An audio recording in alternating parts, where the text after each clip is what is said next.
Hello, everybody. Welcome to today's special online forum program. My name is Sarah Bryant. I'm the Chief Operating Officer at DBA Platform, where our mission is to get more customers through your door, get you found online.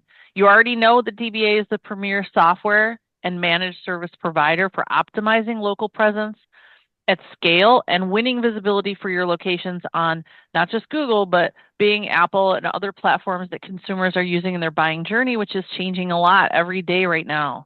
Today, we're talking about Google and local SEO, but our agenda is going to touch on a few things also in changes in AI, um, Google's response, what local SEOs are doing to optimize under the conditions of the environments and the platforms and how all that is changing. So one of the favorite parts of our webinar is the question and answer portion. We'll be doing a big Q&A today.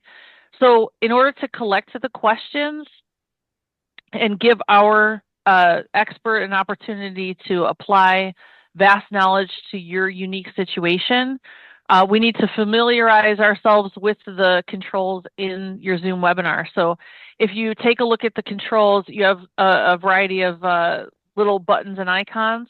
What you want to grab is the Q&A one, and you can sort of lift that out of your presentation and have it on the side of your screen.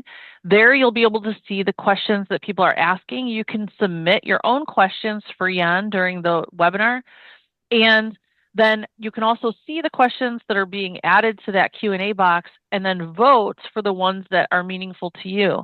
And throughout the presentation, I'll try to ask any clarifying questions as Jan's presenting some material, but then at the end, we'll take like the most highly voted questions and we'll make sure that we hit those first. And we'll try to get through all the questions today that you have about anything related to local SEO and being found online. We can tackle it. We also have, just to point out, besides the Q&A function, there is another chat. It's just called chat. That one is for talking to our webinar administrator, which is Luke. And Luke will be posting some links in there to research and to our Facebook group, our private Facebook group. He'll be passing some information to you guys through there. And you can also talk to him if you're having like questions about the technicality of the webinar, if you're having trouble with volume, things like that. But if you have questions for the presentation, make sure to put those in the Q&A box. Now, let me introduce our speaker for today, who you know very well, Jan Gilbert. He's a regular in our webinar series because he is really a master in the local SEO universe. He's tapped constantly for insights, on what's going on in local SEO. He is the creator of Local Falcon, which is the original Google Maps grid tracking system that's widely revered as the go-to for understanding the local SEO analysis. And Jan is also part of a very exclusive group of people, the Google Diamond Product Expert Team at Google. So he a lot of times has the inside track into what's going on, what's changing, how to get results with Google, how to get help for different problems. And basically, he just has a sense from looking at so many profiles as to what's going on, whether there's a change in the algorithm, a bug, something being tested, or other weird anomalies. Sometimes he can tell us about them and lead us in the right direction, and sometimes he's been sworn to secrecy by Google, but either way, I can kind of tell in his eyes, and I'll try to translate if we have questions, and we'll spy in the Google universe. So again, my name is Sarah Bryant. I'm your session concierge and just a fellow knowledge seeker in the quest to understand how we leverage the digital world and bring more consumers to our digital properties easily, automatically, and at scale. Jan, what do you have for us today? Cool. Thanks for the intro, Sarah. Yeah, so we always start by reviewing the Google categories because the categories have a huge effect on the ranking. So, and you never know when something might apply to you. So here's a bunch of new categories from the last month, a month and a half or so. So some that might be good for local RV repair, probate attorney. Those seem that, could be useful for us as local marketers. Actually, the restaurant maybe too. Donbaria restaurant. That's a Japanese style thing. So if if you have a client that has that, that might be something that you want to put as a secondary category potentially. So those are the new categories that are more recent. Then next is I always talk about the bugs. There's not too much actually this month, not too many problems that people are talking about. As far as the listing itself and Google glitches, sometimes Google glitches out and it affects hundreds of thousands of listings. Right now, there's nothing that I see uh, except I have noticed there's a lot of people complaining about getting review attacks or review bombed or review blackmail. It depends on how you want to say it, where they get a whole bunch of reviews and one-star reviews, and they get a message on their WhatsApp. So if you connect your WhatsApp through your Google listing, it seems like it's coming through there more often. It says, "Hey, I've left you 3 bad reviews. If you don't pay me X amount of money, I'm going to leave 100 more." And stuff like that. That's the kind of blackmail that's coming through. And I've seen a bunch enough that people are complaining about on the forum. So there must be a And lot Jan, more. do you suggest just paying that ransom? No, so Just this is kidding. yeah. So here, there's a do not respond to do not respond to emails, or it's usually it's a text. Do not respond to the text whatsoever. Take a screenshot of the text if you want for reference, but just go into your dashboard, flag the reviews like normal. Luke, there's a link. There's a special like you can flag them different ways, but there you could go through the dashboard link there that Luke will share if you don't know that one yet. Flag the reviews within while you're logged in. Take screenshots of everything before you or after you flag is fine, but they won't come down right away. Take screenshots of each review. You can respond to each review. So responding to the review doesn't impact whether it's going to be removed or not. So you want to respond professionally, however you want. We don't, we don't have you as a client in our database. Please reach out to us if you have a problem, depending on what's written on the review. Just you want to cast doubt on the review in your reply because you don't know how long it'll take to get removed. But after you flag them, usually if there's a whole bunch that come in at once, Google will remove them within a couple days, a day or Jan, two. how would you do that? How would you cast doubt Well, in response? just by replying like, "Hey, we don't have you as a customer, or we don't know who you are. Can you contact us? Reach out to us. We don't, something where if that review sticks for a longer period of time than you want, then people reading that potentially one-star review, at least you're saying to the any user that's looking at your listing, saying, "Oh, well, the owner saying that this is a fake review." But I don't just saying this is a fake review kind of looks weird. So usually I say, "Hey, we don't know who you are, or we know all our clients. We don't know who you are. Are you sure you left the review on the right business?" So you're kind of casting doubt for anyone who's potentially reading your listing or reading the reviews on your listing in the meantime. I also want you to take screenshots of each one beforehand because sometimes what happens, someone leaves 10 bad reviews and then 8 of them will come down. Google, you contact support and Google removes 8 out of the 10, and now you're left with 2 more. And now you go back and say, "Oh, I got review bombed." It was like, there's only 2 or there's only 1. Now you don't have proof that there was a huge batch that came in at once because only a couple stragglers were. Then you have to go back to support and prove like, so take screenshots of everything before.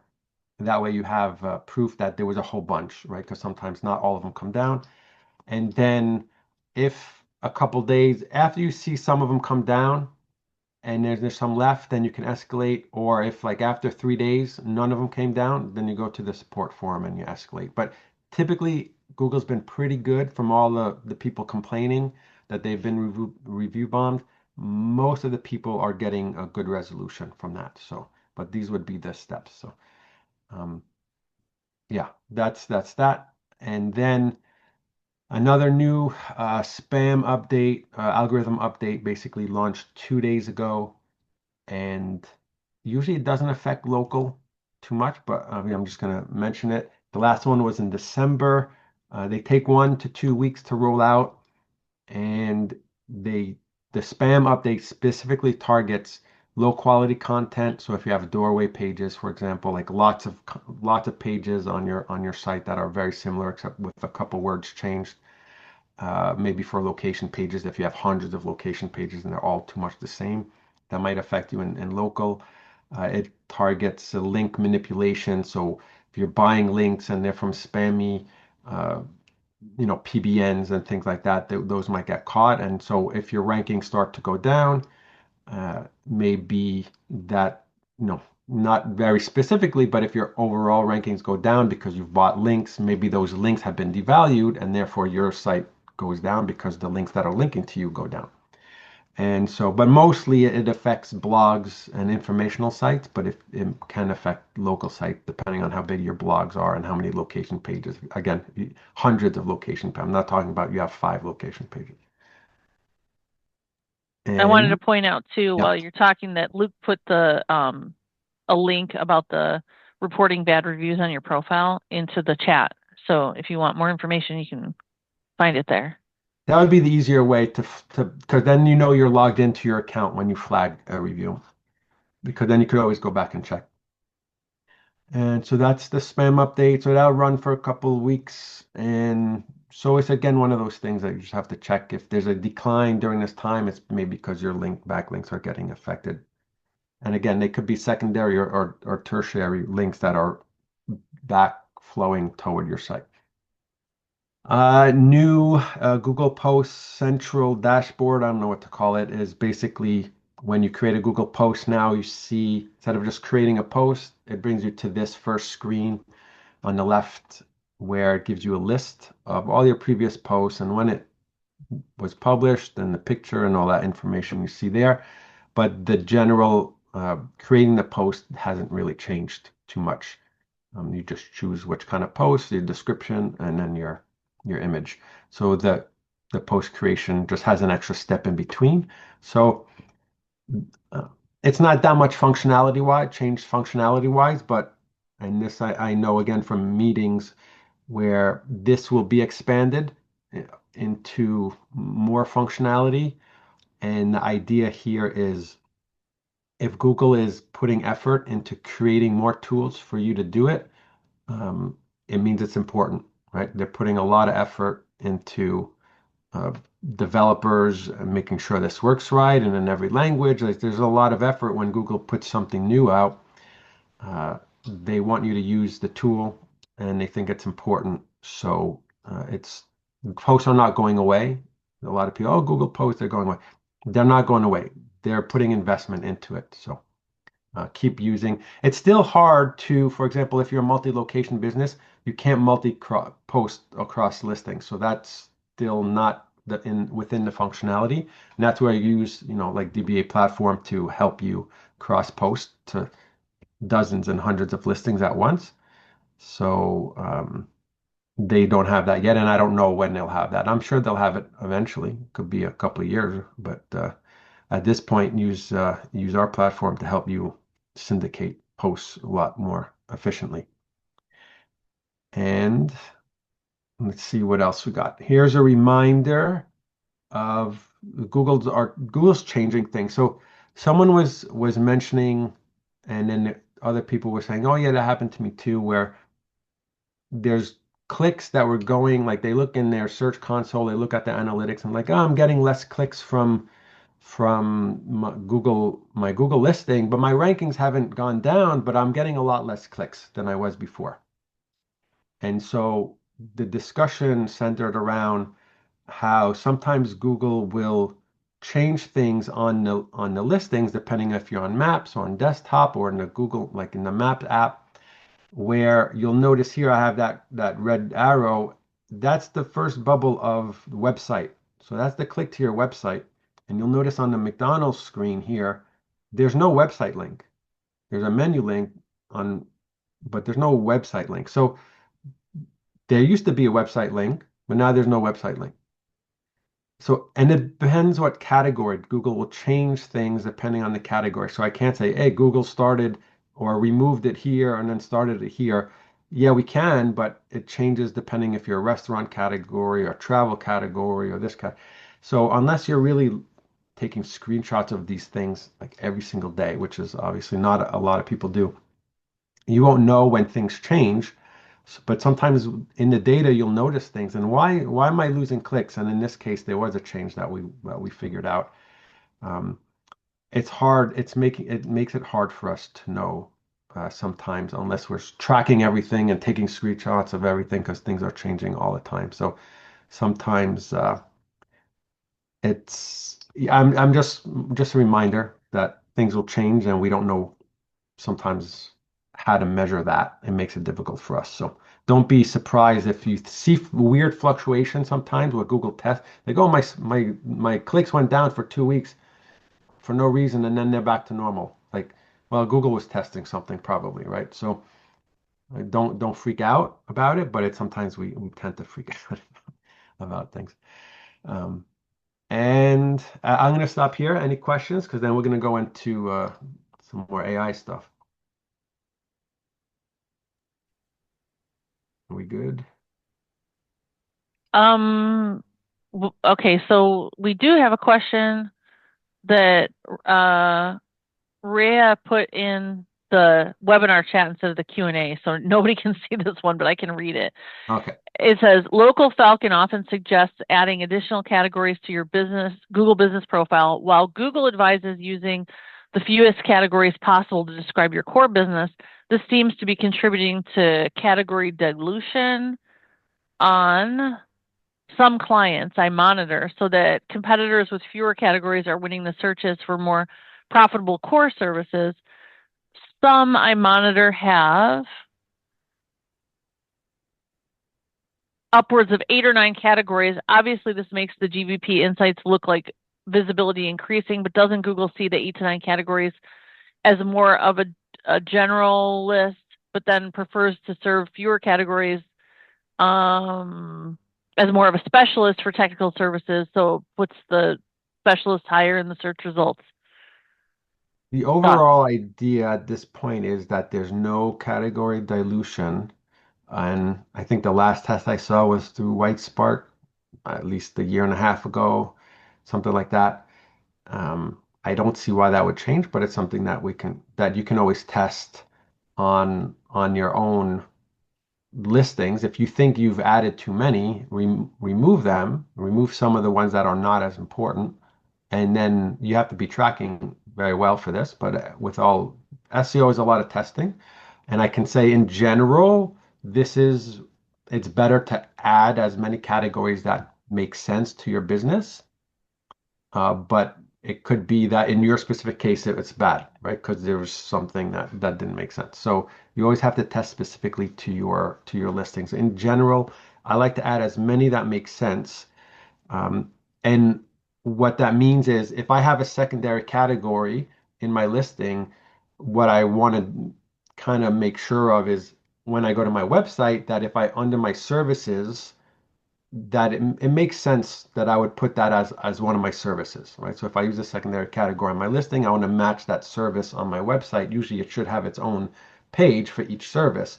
So if those match one to one, then that's great. If you're adding a category on your listing that you wouldn't put on your website, then maybe that's where there's a mismatch, where Google says, hey, you don't talk about this very prominently on your website. Why are you putting it here? That's weird, right? So that's kind of overall idea of what we're um, of how I would do it. So again, it depends on the details, but in It's general, interesting. Well, she said that yeah, Google advises using the fewest categories possible. Is yeah. that is that They true? say again, Google is talking to the masses, so not sophisticated marketers. They're talking to everybody. So it doesn't, Google just wants to make sure that if Google says, oh, add as many categories as you think like you should, people are going to go crazy and just add everything that doesn't make sense. So I feel like the audience is different where if we're talking marketers and SEO, we're different uh, than general shop owner that doesn't really know what they're doing type of thing. So that's why there's a difference. Yeah, Michael jumped in and said some of Google's support pages say fewer categories is better. some of my clients insist on using every category that could be remotely related to their services. I like to add, if you're adding a secondary category, add it as a page on your website, and then there's matching. There's other benefits, like if you add secondary categories, what does that also does is it opens up in the services section, you'll have more. Each category that you add on your listing, it's hard to do it without the visual. Each category you add on your listing opens up that category in the services section of your Google profile, an extra heading under each category. And under each heading, you can add more services which apply closer to that heading. And there's also some predefined services underneath each one. So the more categories you have, the more services you can add, which helps you rank better as well. So that's why there's an extra benefit of adding as many, because sometimes you have uh, predefined services under a certain category that you wouldn't. Yeah, I would have to give an example, which is hard to do. I'm not set up for that, but yeah, there's definitely more benefit to adding whatever you think fits, as many as you think fits. Okay, Riley had a question. Is there any update on what's happening with product posting? Is that switching to the Google Merchant Center?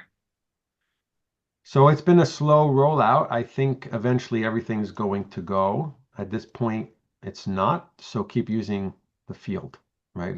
There's no reason not to use it. It's there. So use it. Um, Again, depending on how much work it is, right? You don't want to put in 100 products in there, but put in your main categories of products and a couple of main products. Um, I wouldn't go crazy with it because, there's a time constraint on that kind of thing. So eventually it'll all go to Merchant Center, but I have no time frame, so don't ignore the regular product post area.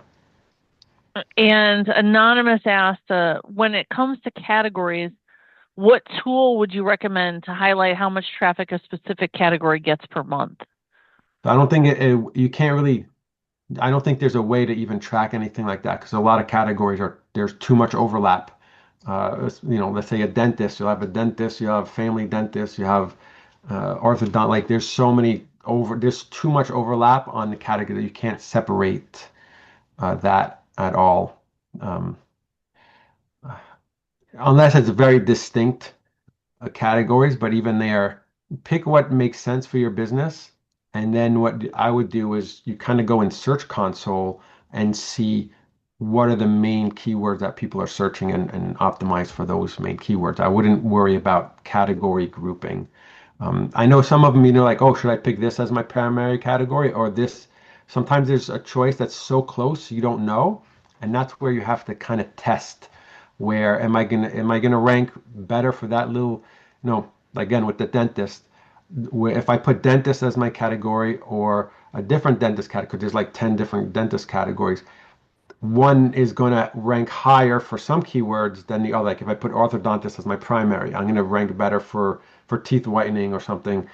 So those are testing things that you really have to do, track and test. That's again, we can talk generalities, but when we're doing high level SEO, we need to test specifically to that client in that market for that keyword. Okay, Matt had a question. I'm not sure what he means when he says posting here, but does posting your products to your GBP help rank higher for those keywords? So I I don't know if wouldn't he means think. inventory or. Yeah, so it could be two things. So if you're talking about like regular Google posts, no, I don't think it does in regular Google posts. But if you're in the product section and you're like the manual addition product section, I've tested that, I don't know, 8 months ago. And so this is where a little insight here, and this is where I haven't followed up too much on it, but I noticed that you can put the individual products that you're adding in you don't rank higher for those individual products, but you put products under like a group. That group can help you rank. So the individual product no, keywords in the description of that no, but you can put those products go into a group, and that group I found potentially can help. So yeah, that's where it can help you. Again, test, but that's what I've tested, and I've found that it works for a couple clients that I've worked on. Um, Another anonymous question. We have added individual services for a service industry like divorce lawyer, probate attorney to products. How will this be handled in the future? So, I mean, eventually they'll just go away. I have some clients like that, like lawyers, that you try to add a product that's an actual service and it just gets rejected. It'll just say, that's not a product. You're not allowed to, and it'll just be like barred out. And then sometimes you'll get blocked from adding anything else. If you try too many times, it'll just stop you. But if it's there, leave it and take it as long as you can, basically. But I don't know if they necessarily help because they're in the wrong section. It's a service in a product section. Does it help you? But if Google lets you do it, then do it. If they stop you, then they stop you. That's basically All right. good. All right, let's go. That was a good set of questions. Halfway. Okay, so let's go to some Google overview and AI stuff now. Uh, Last month or a couple months ago when I did the webinar, we were talking about ChatGPT using Bing for its primary search provider or base. But there's been a bunch of testing recently, various SEOs, and they've proven that ChatGPT is using Google now a lot. Not only, but they align the suggestions that from ChatGPT are aligning better with Google than with the Bing. So it looks like there's been a change there, even though ChatGPT still says officially they only use Bing or they primarily use Bing. It doesn't seem to be the case anymore. Um, and so that's, I guess, it's good for us in a way because now we don't have to pay as much attention to Bing as much because it was an extra thing, an extra layer to have to add to, right? And who's tracking Bing? No one's really doing that. So the more we can focus on one place, the easier. So if the Google top 10 organic results is what ChatGPT is using, then we're still focusing on the top 10 organic Google results, which makes it a little bit easier to at least for our focus. And then one test that came out was that the free version of ChatGPT uh, is not using Google as much as the paid version of ChatGPT. So someone had a test where they had a page, they blocked it from every single crawler except Google, and they found it on the paid version of ChatGPT. But when they used the free version of ChatGPT, it didn't show up. So it's possible that the free version just didn't update as quickly, or it's possible that the paid version is just more robust and it's checking more things. So that one we don't know how to tease out. I guess we would have to wait a little bit longer. But the idea that the paid version is using either more recent or more Google um, than the free version. So then we have to think about when we're testing, our users, and I'm assuming most users of ChatGPT, the general public, are not paying for it. So we have to try to see what is the free version doing and not what is because us as marketers, we might have the paid version. So we're like, oh, let's test my client and take a search and see what's there and we're getting a result. But then I know every result is a little bit different anyway. But then if you go to the free version, they might be different and like sufficiently different all the time than the so we have to be careful because we're trying to use tools, especially it's all new tracking, using tools that are actually not representative of the real world when we're searching things. So that's like a takeaway from that kind of test. So very interesting. It alleviates the need to go to Bing as to check Bing as much as far as I'm concerned. Um, and that might change. That might change next month. It might change in 6 months. This is the problem with the AI systems. They're changing so frequently. It's hard for us to keep up. And when clients ask us, well, what are you doing? It was like, well, I'm paying attention, but like it's hard to know what to do because I can't do processes that are like I can't put processes in place because they're going to change in the next quarter. They're going to change. It gets really frustrating from our point of view.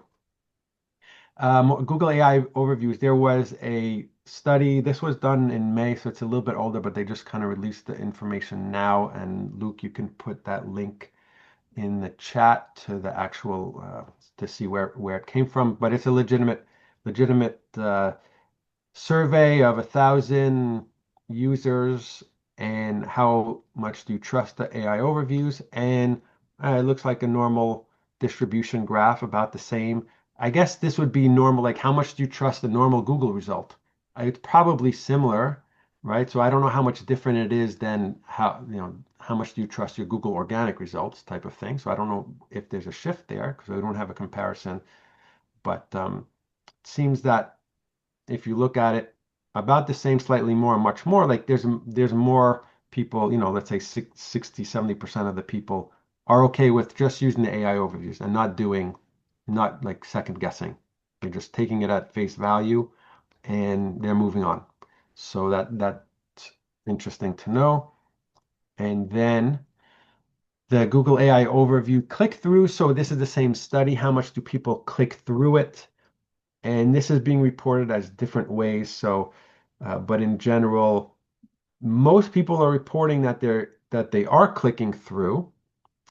Uh, However, SEOs are saying that since AIOs started, that they're losing a crazy amount of traffic to their websites. And I have a couple clients that are like that. I have a lawyer that had a lot of informational type blogs that were ranking. They're ranking first in Google Organic, and they're in the AI overview, and their traffic to those pages dropped like 80%. But they're still ranking first and inside the AI overview, but there's no clicks. People are getting the answer and leaving. So when we have a I study guess like I guess it depends how they ask the question, right? Because if the question is actually, do you still click on website links ever? Sure, ever. If I need more clarification, right? But it's like probably less than yeah, they used to, right? Or because search is much more relies on the human being to research. You might click through to things, but I mean, part of the reason you were showing earlier, website is not even available. Even though there is a website posted, it's not an available action anymore because these search engines really don't want you to leave their environment to go to websites. And so that's the whole trend is less and less, website click through. And it's coming out in the end. Everybody can feel it. There's less web traffic. yeah, and that's what makes it hard for us because now we can't, we're always, Google is always stripping away and everything is stripping away the tracking. And it makes it very hard. So we need to train the clients to, and they know, but we need to train ourselves, I guess, is to not care as much about the clicks. It's more, are you there? So it's going to be more of a visual thing because like the Google AI overviews don't always, they might mention your company, but in the result, but they don't link to you, but your brand is there. And so then what happens is the user says, "Oh, AI overview says the brand name and but it didn't link to it. So now I open up a new Google tab and I type the brand name and then I go straight to their website because it didn't provide me with a direct link if it, let's say it's not in the organic results either. So there might be more branded search coming from things, but someone might get the link and someone may not get the link because the AI overviews change where it'll mention you with the link and it'll mention you without the link. And you're like, why did it do why? I don't understand. But that's how it works. And so we can't track as much. We have to really go on, did you get more leads or did you get less leads? And then you got to train the clients on kind of asking, hey, new phone caller, oh, where did you hear about me? Right? So the client has to kind of ask the client directly because we don't know anymore. There's so many touch points and interactions, and some are branded and some are not, and some are linked and some are not with the AI that we can't tell the client you have 50% more clicks. Like you have 50% less clicks, but if they got more leads, then that's what matters, right? But it's hard to are they leads because I did work? I worked on these specific tasks and you got leads, but now I can't the attachment between the two, the connection between the two is more tenuous. I can't prove that I did this that made you more clicks. You ranked higher, got more clicks, you got more leads. Those middle points, those proofs are going away. And so now we have to just look at leads, which might mean more call tracking or better call tracking. A lot of small businesses don't have call rail or call tracking metrics on there. Another expense that they have to pay, an extra $50 a month, whatever it is, depending on how many phones they have and listings they have. More phone call tracking can help you avoid some of that. But again, we have to go to did you get more phone calls, more leads, more contact forms? That kind of stuff is what we want to be measuring and less rankings. I know we have to completely shift gears and it's hard for us to let go of that. Well, But as an that's, agency, this becomes really difficult to sell, right? Because as these environments become more complex and the metrics become, you know, less transparent, less comparable, how does an agency explain to their client, yes, you have to do all these things, but we can't, we might even be showing you diminishing numbers, right? We might be showing you like less uh yeah. views, less And that, actions. and that's what I talk with my lawyer, with the lawyer, just to give it a good, like the traffic to his website is down 60% because a lot of his traffic was the informational searches. But when I talked to him, he's like, "Oh, I've never had more leads than before."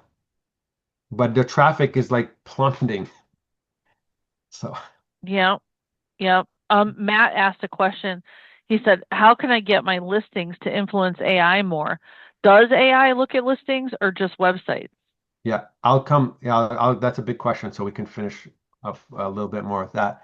Um, while we're just on the subject, so here is a couple days ago, this guy Robert Stein. So I just added. He's the VP of Product at Google Search. If you didn't know who he was, he's not like a well-known name, but he has a whole thread. So Luke, you can put that X Twitter link in the chat there for everyone if they want to read, because there's a lot of parts to this. But basically, just to go along with what we're saying is um, Google is testing. This again links back to the beginning of the webinar where Google's testing stuff, taking away links. They're saying, oh, we're going to be messing around with the AI overviews a bunch, right? So again, your links there, your links not there. Are they doing bullet lists? Are they not like, are they putting the side panel? Like Google's testing, so we can't like say, oh, tracking is great when things are consistent, but the SERP is changing so much. So even when we track, what are we tracking? We don't even know what we're tracking anymore because there's so many things that change all the time. Yeah, so that's that. And then last thing here, and we'll lead in. This is good lead into the Matt's question about what influences AI. Everything influences AI. Um, s- that it's that's the the top level answer. But here's an example of one specific thing where there's another SEO that pointed this out, and they did a search um, for cat food for indoor cats. So it was a very specific search, and you'll notice that red pointer there. It says Google Shopping Data. I don't know how if it's too small for you guys, but it says Google Shopping Data. So basically, the Google gave an AI overview, and here's some links on the side that we think are important, and this is where we got the information from, and it's referencing its own Google Shopping. And of course, Google Shopping is coming from Google Merchant Center, and so again, that links back to the product section. Is the product section on the Google listing going away? Probably. Everything's going to the Merchant Center. Google is referencing Google Merchant Center in its own like product. So we don't know where Google's getting the information from for the AI. So the assumption is it's getting it from anywhere and everywhere. And just talking about Google Merchant Center, like if you have products and you're not connected, talk to us because that's what we do. That's one of our huge strong points at DBA is we have all those APIs and connections and the Google and the feeds for all your products. Um, this is becoming more important is to get more information fed into Google again, as automated as possible to save you time and money as efficiently as possible. And so this is just showing us that the AI about some kind of products, again, this relates to if you have a pet store, people are looking for product information. So this is not a local search, but it is a local search because there's a store that sells cat food, and that's you need to be in Merchant Center, right? So it, the- it's super important to try to think of everywhere where you need to be. So to go back to what influences AI more, overall is brand, right? So the way AI works is if I do a search for, I don't know, let's just do air conditioning, uh, air conditioning in a town, Google would just give you those links. But what AI does is it takes like best air conditioner in XYZ city. What AI actually does is it'll spit to Google, it'll spit to Bing AC repair service in town, best AC repair service in town, AC repair service reviews. Like it's gonna iterate lots of different types of questions and send it to Google and send it to Bing. So not just one query now, it has 20 queries, it has 50, I don't know how many it's doing, but it's giving a lot of different variations, looking at all those answers, all the results, and saying, oh, well, this business, out of, let's say that out of the 10 queries I did, this business showed up 8 times, and this business showed up 5 times, and this business showed up 1 time. The one that showed up 8 times seems to be a stronger business, so we're going to put them first. The one that showed up 6 times is still okay. The one that showed up 1 time, well, they're only mentioned once. And all those results, imagine 10 searches with 10 blue links, that's 100 results. They only showed up once. We're not even going to mention them. Even though that business might be ranking first in one of those specific searches, it won't get mentioned at all because it doesn't have an overall brand presence. So that's how the AIs they fan out. It's called fanning out. So they fan out their queries and do lots of different iterations, and then they kind of aggregate and summarize what's most oftenly mentioned in Google and in Bing and on your in Yelp. Are you mentioned in Yelp? Like so it goes and checks everything like that. So that's how we have to think about, are we mentioned not just first, but are we mentioned in every type of search variation that we can think of?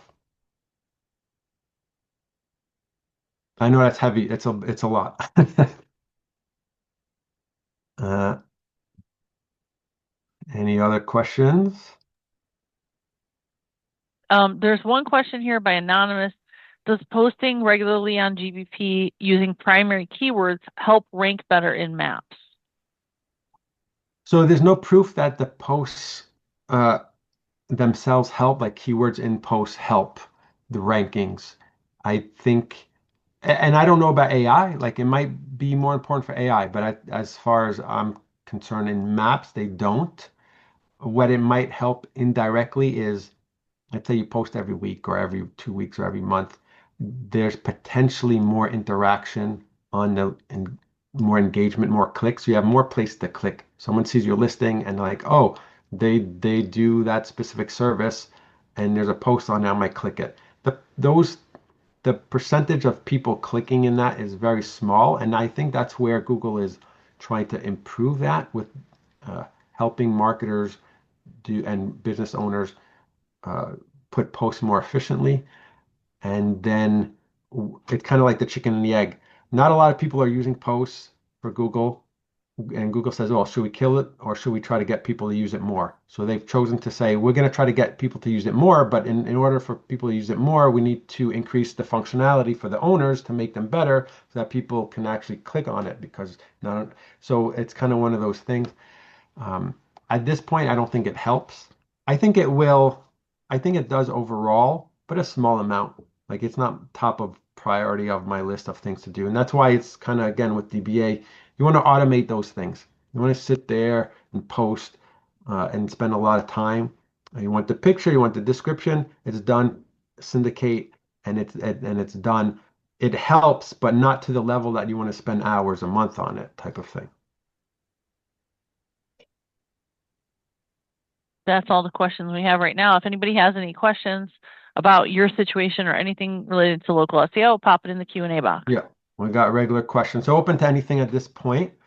Um, I try to stay high level. I try to go into very specific details because we work with the details all the time. Um, it makes a big difference to know the specifics of a situation for me to be able to answer properly. Otherwise, I'm giving you general advice, and again, the general advice may not necessarily apply. I've had clients where I do something and it works great. And then I try the same exact task on another client. Nothing, does nothing. It depends on your market and category. So it's very specific. Anonymous asked a question. So, what is the best way to increase our clients' presence in local Falcon and search results? Okay. And so that, I mean, in Local Falcon, that's just a ranking track tool, but in Google Maps, I'm assuming that's what that means. Reviews, review velocity is important. So we want to have more reviews than our competitors. We also want to get them faster than our competitors.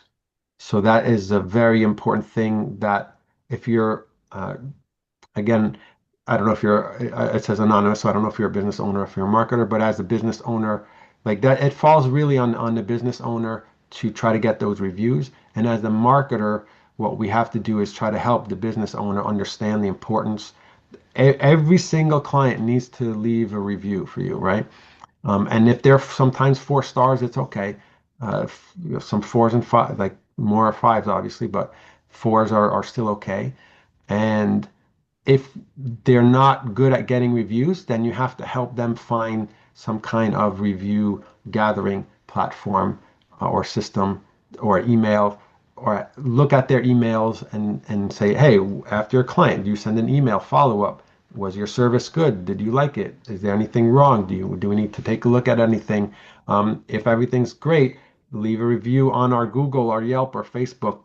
Put links in that. Like you have to help the business owner do those things so that they help themselves because it becomes like a multiplication.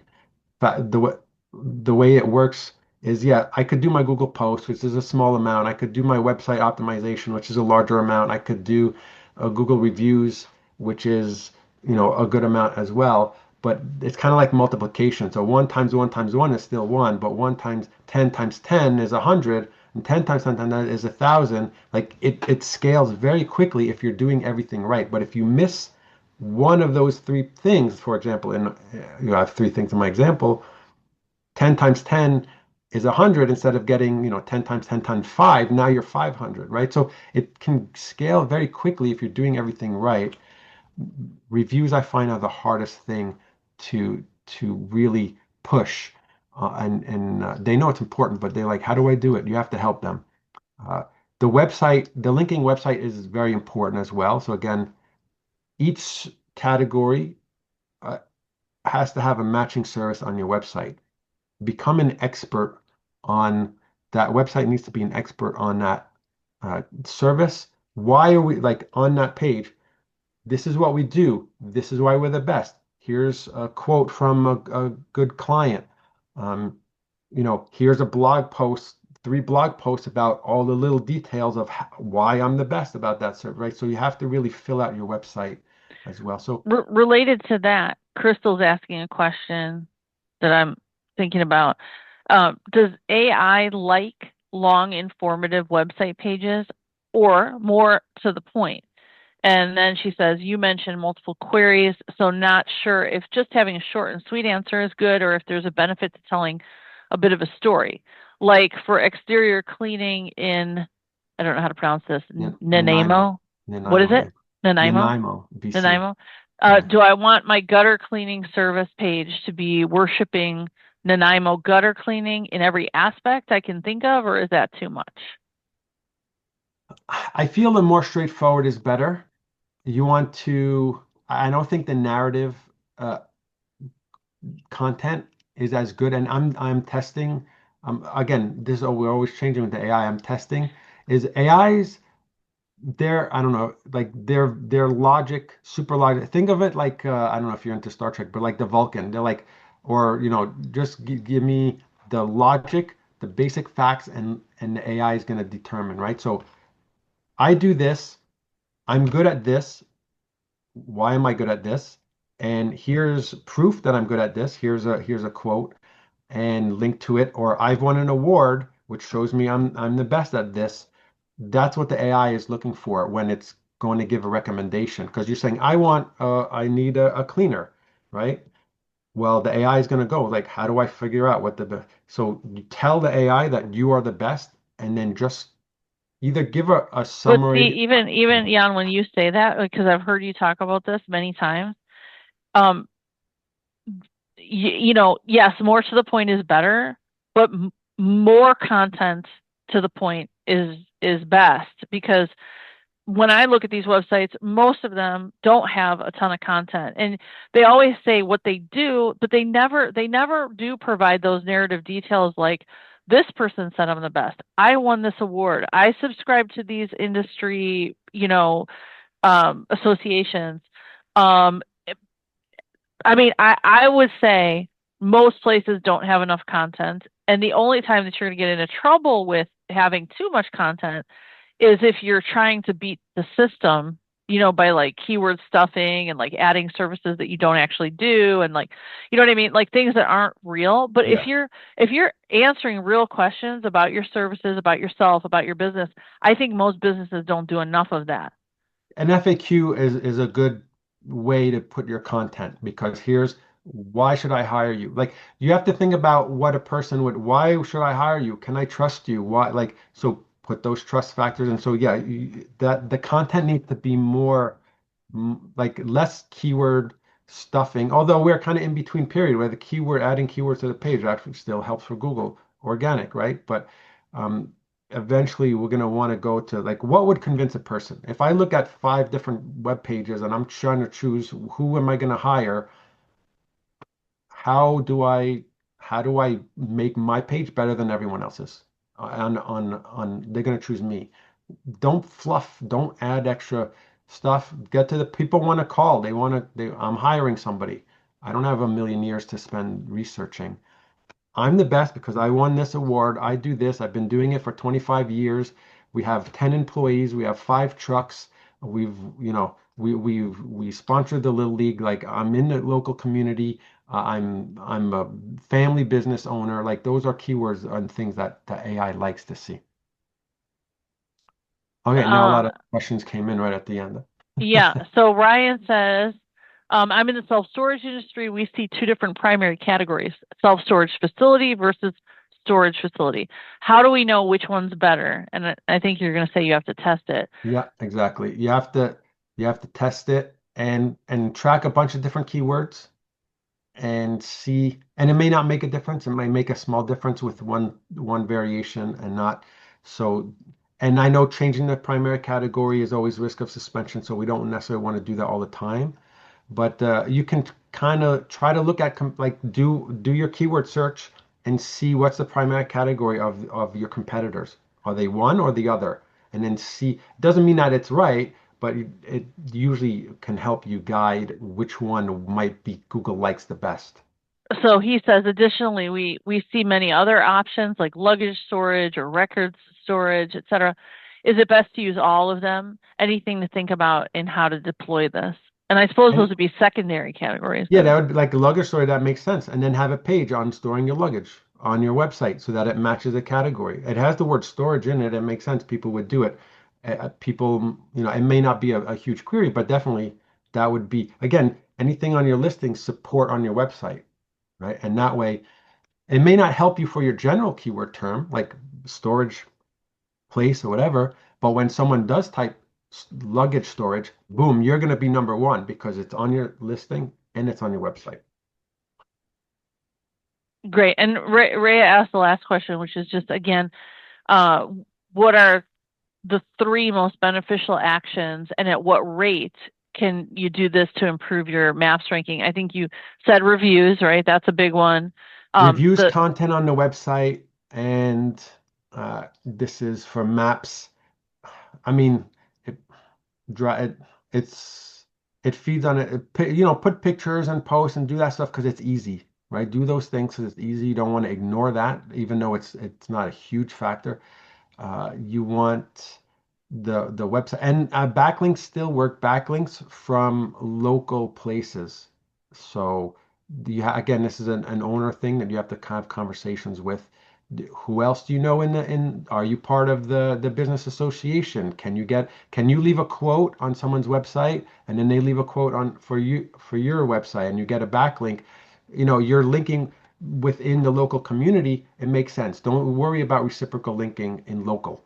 You're fine. Like it's one link to one link. You're leaving quote like if an insurance agent can leave link to the lawyer and the lawyer can talk like because they've worked together, right? You can interlink you can get local links like that. Think about that kind of strategy as well. Okay, Ray asked one clarifying question. If there's not a corresponding page, when you said like make a corresponding page to record storage, is it going to hurt you if you use that as a category but you don't have a page, or it's just not going to help you? I just think it won't help you if it's too far away. Like the category has the word storage in it, or it's very closely related. It just helps the system make the connection more easily instead of assuming that it will. It may not, right? So I don't think if you add unrelated category, completely unrelated, and no one else has them, only you and none of your competitors have that thing, then you have to think about, should I do that? But in general, it's better to add it. And again, ideally put it on your website. At least if you can't make a page on it, at least mention it as a phrase within your homepage or on your about page or so. Mention it somewhere Right, on the main page. Yeah, right. And that sounds super like it's intuitive and straightforward, but yeah, if you don't have the same people managing your website as managing your listings, as managing, it can be difficult to keep yeah. everything kind of synced. That's All right, so we're out of time for today, but thank you for joining us, Jan. Thank you for coming and sharing all the wisdom all the time. It's super helpful. And if you have any questions that we weren't able to get to, please join our private Facebook group. Luke is standing by. He'll give you the link here in the chat. You can go there. You can ask questions there, which we will handle in between webinars. And thank you, everybody, for coming. Join us again next month at the end of September when we'll have another expert webinar to talk about all things local SEO and give you the insights that nobody else knows. Thank you All right. very much, everyone. All right. Bye-bye.